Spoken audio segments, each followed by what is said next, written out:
Hi friends. Today I thought I'd talk a little bit about Shavasana. It's mostly I'm going to show you what you can do in Shavasana just to feel comfortable. So far I've posted videos on the beginning of your practice or what you're doing in the middle of your practice. And then how do we end a practice? So a Shavasana, often when you come to a class, your teacher will give you a few pointers, and often they might say, if this is part of your practice, or they'll just, suggest a few things.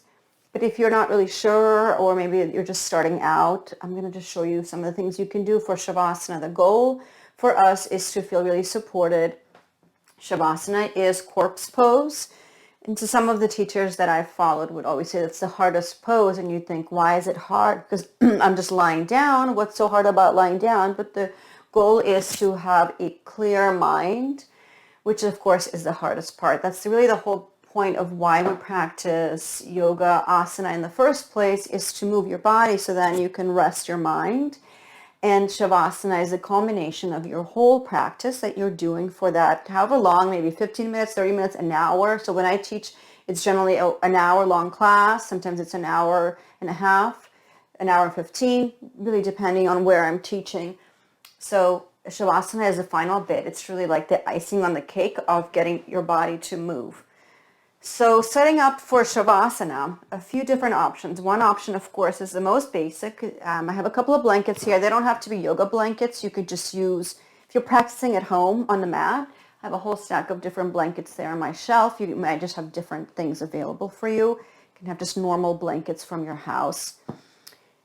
And I'll do another video on restorative. I haven't done that yet. So in restorative, if you're practicing at home also, of course, you can do things like pillows. But right now we're just talking about Shavasana after a flow class. So you've been moving, doing different things. So as you're ending, you can have a blanket underneath your head, and then you can have another blanket over your belly and your hips. So as you're setting up here, this blanket is just right here over your belly and your hips. And I like to lie down with my palms facing the ceiling, and I'm allowing to set up with my palms facing the ceiling and allowing myself to take up space on the mat. So as you're setting up in your Shavasana, it's really meant to be a very supported shape where you can really relax and let go. If you have an eye mask, place that over your eyes, and I'll grab that in just a moment. And allow your palms to face the ceiling. Allow yourself to rest deeply. Shavasana. So that's the first one. So you're not in Shavasana yet. You're not quite there yet. So that is your first setup. Let me grab my eye mask. So I got this eye mask during one of my yoga retreats that I was on. I have a stack of them over there on my shelf. So an eye mask can smell like, mine smells like lavender. It could be different things. It's generally a little pillow with an inside that's made of could be rice, could be different things that you can take out generally, and then you can wash the outside. So that's what's really nice about it, and it can be infused with essential oils. So I have my essential oils there. It's really kind of like my happy corner there with props for yoga and your pillow. So if you have your eye pillow, I'm going to show you that in just a sec. You have your eye pillow. Another way I really like to set up for Shavasana, especially if we've been working on legs, hips, things like that, Supta Baddha Konasana. So Supta Baddha Konasana is the soles of your feet touching, knees out wide. So when you set up here, once again, you're lying down. So you're going to have this for your head because that just feels nice. The soles of your feet are touching, right? So they're touching. You can see the soles of my feet are touching. My knees fall out wide, and if your knees are high off the ground like mine, it's nice to slide your yoga blocks under the knees. So that will allow your muscles to relax. Again, we're going to take the blanket over the belly. As soon as I do this, my body knows it's time to relax, and it just begins to relax. And now we have our eye pillow. So take your eye pillow, set it up nicely, place it over your eyes, begin to rest. Shavasana. I'm going to show you a couple of other things that you can do for Savasana. So if your legs need a little bit more support, take one of your blankets. You can, and I have, right over here, I have my bolsters. If you have a bolster, you can place that under your knees. If you have a blanket and you don't have a bolster, you can create a bolster from your blanket. Place that underneath your knees. If you've had a really active practice and your legs are a little sore, they need a little bit more support, you can do that.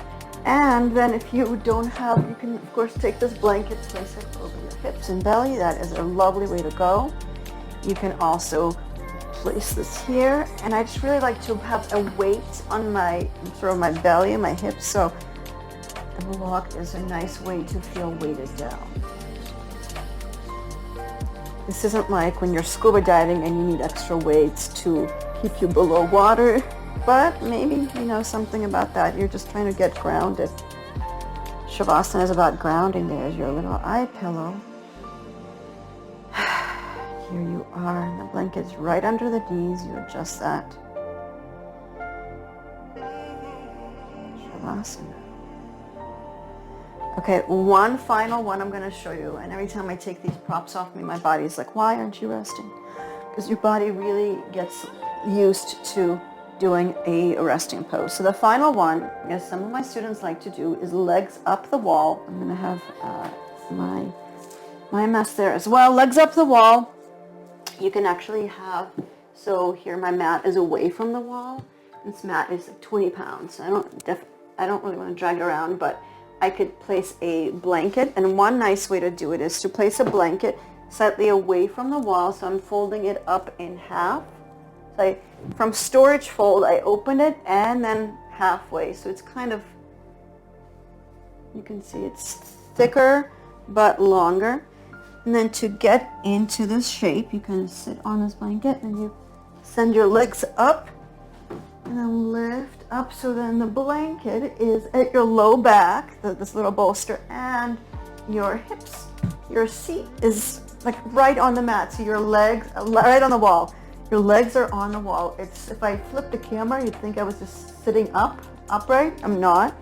So this blanket just giving you a sacrum support, and your other blanket is magically ready for you. Place that over your belly and your hips. Eye mask. Look, it matches my pants today. So your eye mask is going over your eyes. Allow your palms to face the ceiling. The same idea. Let yourself relax. And if you've had a very boisterous practice and your legs are not able to stay up, you can use a strap around your legs and just keep it slightly loosened, but it will keep your legs upright. So once you're all set up here, again, palms face the ceiling. Close your eyes. Rest deeply. Shavasana.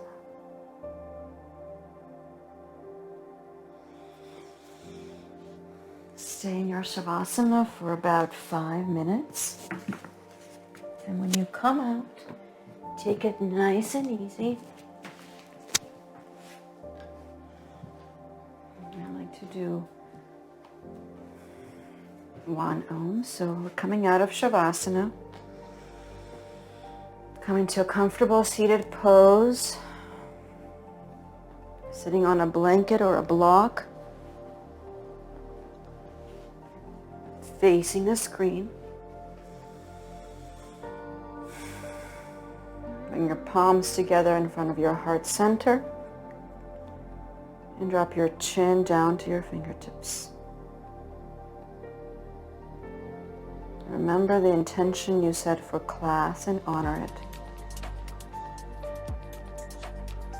I'm going to honor the teacher within, one another, and our community by bringing our voices together in a single sound of Om.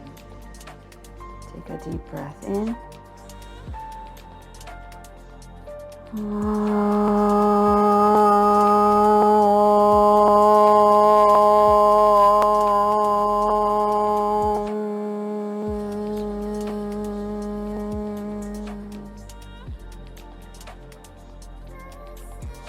Thumbs on your forehead.